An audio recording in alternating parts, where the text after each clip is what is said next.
Hi hello ನಮಸ್ಕಾರ ಸ್ನೇಹಿತರೆ, ಎಲ್ಲರೂ ಹೆಂಗದಿರಿ? ಆರಾಮದಿರಿ? ನಾವು ಕೂಡ ಆರಾಮದೀವಿ ನೋಡ್ರಿ. ಬರ್ರಿ ಇವತ್ತಿನ ಲಾಗಲ್ಲಿ ಏನಪ್ಪ ಅಂತಂದ್ರೆ, ತವರು ಮನೆಯಿಂದ ಸೀರೆ ಉಟ್ಕೊಂಡು ಗಂಡನ ಮನೆಗೆ ಹೋಗ್ತಾ ಇದ್ದೇನೆ ನೋಡ್ರಿ. ಲಕ್ಷ್ಮಿ ಮಾಡಿರ್ತಾರಲ್ಲ, ಲಕ್ಷ್ಮಿ ಮಾಡಿರುವಂಥ ಸೀರೆನ ಉಟ್ಕೊಳ್ಳೋದು ಹೆಣ್ಮಕ್ಳೇ ಉಟ್ಕೋಬೇಕು. ಮಕ್ಕಳಿಗೆ ಉಡಿಸ್ತಾರೆ, ಹೆಣ್ಮಕ್ಳೇ ಉಟ್ಕೋಬೇಕು. ಅದನ್ನು ನಾನು ಉಟ್ಕೊಂಡಿದ್ದೀನಿ, ಅಮ್ಮ ಉಡಿಸಿದ್ದಾರೆ, ನಾನು ಉಟ್ಕೊಂಡಿದ್ದೀನಿ. ಉಟ್ಕೊಂಡ್ಬಿಟ್ಟು ವಾಪಸ್ ಗಂಡ ಮನೆಗೆ ಹೋಗ್ತಾಯಿದ್ದೀನಿ. ಇದು ಒಂದು ಶಾಸ್ತ್ರ ಇದೆ ನಮ್ಮ ಕಡೆ. ಏನಪ್ಪ ಅಂತಂದ್ರೆ, ಲಕ್ಷ್ಮಿ ಮಾಡಿರುವಂಥ ಸೀರೆನ ನಾವು ಉಟ್ಕೊಂಡು ಬಳಕ ವಾಪಸ್ ತಿರುಗಿ ನೋಡದೇ ಇರೋ ಹಾಗೆ ಹೋಗಬೇಕು. ವಾಪಸ್ ನಾವು ತವ್ರ ಮನೆ ಕಡೆ ನೋಡಬಾರ್ದು, ದಾರಿ ಹಿಡಿದು ಬರಬೇಕಾದ್ರೆ. ಅದಕ್ಕೆ ಹೊಳ್ಳಿ ನೋಡ್ಲಾರ್ದೇ ಹೋಗ್ಬೇಕಂತೆ.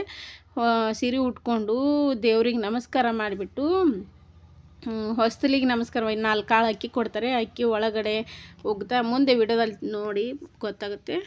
ನೀವು ಕೇಳ್ಬೋದು ಇಲ್ಲಿ, ಅರ್ಶಿನ ಕುಂಕುಮ ತೊಗೊಂಡ್ಮೇಲೆ ಅಮ್ಮನಿಗೆ ನಮಸ್ಕಾರ ಮಾಡಲಿಲ್ವಲ್ಲ ಅಂಥೇಳಿ. ಆದರೆ ಪ್ರತಿ ಸರಿನೂ ನಾನು ಅರ್ಶಿನ ಕುಂಕುಮ ಕೊಟ್ಟ ಮೇಲೆ ಅಮ್ಮನಿಗೆ ನಮಸ್ಕಾರ ಮಾಡ್ತೀನಿ. ಈ ಸತಿ ಲಕ್ಷ್ಮಿ ಮಾಡಿರುವಂಥ ಸೀರೆ ಉಟ್ಟಿದ್ದೀನಲ್ವ, ಬೇಡಮ್ಮ ಕಾಲಿಗೆ ಬೀಳಬೇಡ, ಲಕ್ಷ್ಮಿ ಮಾಡಿರುವಂಥ ಸೀರೆ ಉಟ್ಕೊಂಡಿದ್ದಿ ಅಂತ ಹೇಳಿದ್ರು, ಮುಂಚೆನೇ ಹೇಳಿದ್ರು ನನ್ನಮ್ಮ.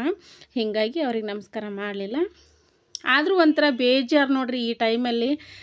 ಈ ತವ್ರ ಮನೆಗೆ ಹೋಗ್ಬೇಕಾದ್ರೆ ನಗ್ತಾ ನಗ್ತಾ ಹೋಗಿರ್ತೀವಿ, ಅಲ್ಲಿಂದ ಬರಬೇಕಾದ್ರೆ ಮನಸ್ಸೇ ಇರಲ್ಲ ನೋಡಿ ಸ್ನೇಹಿತರೆ. ಇದು ಲಕ್ಷ್ಮಿ ಮಾಡಿರುವಂಥ ಸೀರೆ ಉಟ್ಕೊಂಡಿದ್ದೀನಿ. ತವ್ರ ಮನೆಗಳಿಂದ ಲಕ್ಷ್ಮಿ ಮಾಡಿರ್ತಾರೆ, ಲಕ್ಷ್ಮಿ ಪಾಡೆ ಪೂಜೆ ಮಾಡಿ ಸೀರೆನ ಉಟ್ಕೊಂಡು ಹೋಗ್ಬೇಕಂತೆ. ಇವತ್ತು ಊರಿಗೆ ಹೊರಟಿದ್ದೀನಿ, ಮುಂದಿಂದ ಉಟ್ಕೊಂಡು ಹೋಗ್ಬೇಕು. ನಮ್ಮ ಕಡೆ ಇದೊಂದು ಪದ್ಧತಿ ಇದೆ, ಸೀರೆ ಉಟ್ಕೊಂಡು ಹೋಗೋ ಮುಂದೆ ಹೊಳ್ಳಿ ಮಾಡಬಾರ್ದು, ಹಸಲಿ ಸಾಮಾನು ಹಾಗೆ ಹೋಗಬೇಕು ಅನ್ನೋದು. ಅದಕ್ಕೆ ಇವಾಗ ರೆಡಿ ಆಗಿದ್ದೀನಿ. ಇಷ್ಟೊತ್ತು ಮಳೆ ಬಿಡಲೇ ಇಲ್ಲ, ಮಳೆ ಹತ್ತಿದೆ. ಅದಕ್ಕೆ ಇವಾಗಲೂ ಬರ್ತಾ ಇದೆ ಮಳೆ, ಆದರೂ ಹೋಗ್ಬೇಕು. ನಾಳೆ ಅಮಾವಾಸ್ಯೆ ಇದೆ, ಮನೆಯಲ್ಲೆಲ್ಲ ನೋಡ್ಕೋಬೇಕಲ್ಲ. ಹೀಗಾಗಿ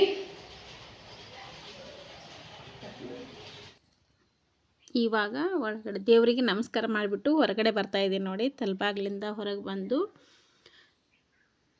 ನಮ್ಮ ಕಡೆ ಇದೊಂದು ಶಾಸ್ತ್ರ ಇದೆ. ಈ ಥರ ಅಕ್ಕಿ ಕಾಳು ಒಳಗಡೆ ಉಗ್ತಾ ಹೆಚ್ಚೋಕ್ಲಾಗಲಿ ಹೆಚ್ಚೋಕ್ಲಾಗಲಿ ಹೆಚ್ಚೋಕ್ಲಾಗಲಿ ಅಂತ 3 ಸರಿ ಅಂದ್ಬಿಟ್ಟು ಹೊಸ್ತಲಿಗೆ ನಮಸ್ಕಾರ ಮಾಡೋದು.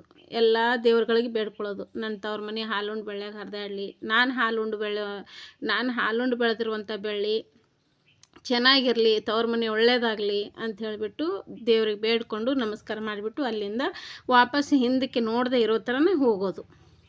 ಆ ಥರ ನೀವು ಕೂಡ ಹರಿಸಿ ಸ್ನೇಹಿತರೆ. ನಮ್ಮ ತಮ್ಮಂದಿರಿಗೆ ಹೆಣ್ಣು ನೋಡ್ತಾ ಇದ್ದೀವಿ, ಅವ್ರಿಗೆ ಬೇಗ ಹೆಣ್ಣು ಸಿಗಲಿ, ಮದುವೆ ಆಗಲಿ ಅಂತ ನೀವು ಕೂಡ ಹರಿಸಿ ಆಶೀರ್ವಾದಿಸಿ. ನಿಮ್ಮ ಬ್ಲೆಸ್ಸಿಂಗ್ಸ್ ಕೂಡ ತುಂಬ ಮುಖ್ಯ. ಈ ಥರ ಇದೆ. ಗೃಹ ಪ್ರವೇಶದ ವಿಡಿಯೋ ಇಲ್ಲಿಗೆ ಎಂಡ್ ಆಗ್ತವೆ. ಇದು ಲಾಸ್ಟ್ ವಿಡಿಯೋ ಆಗಿರುತ್ತೆ. ಅಲ್ಲಿ ಎಂಜಾಯ್ ಮಾಡಿದ ರೀತಿಯೇ ಬೇರೆ. ನಾವು ನಮ್ಮ ಮನೆಯೊಳಗೆ ಎಷ್ಟೇ ಶ್ರೀಮಂತಿಕೆಯಿಂದ ಇದ್ರೂ ತವ್ರ ಮನೆ ಅನ್ನೋದು ತುಂಬ ದೊಡ್ಡದು. ಓಕೆ, ಈ ವಿಡಿಯೋ ಹೆಂಗೆ ಅನ್ನಿಸ್ತು ಒಂದು ಕಮೆಂಟ್ ಹಾಕಿ ತಿಳಿಸಿ. ಸಿಗೋಣ ನೆಕ್ಸ್ಟ್ ವಿಡಿಯೋದೊಂದಿಗೆ. Thanks for watching. ಬಾಯ್ ಸ್ನೇಹಿತರೆ.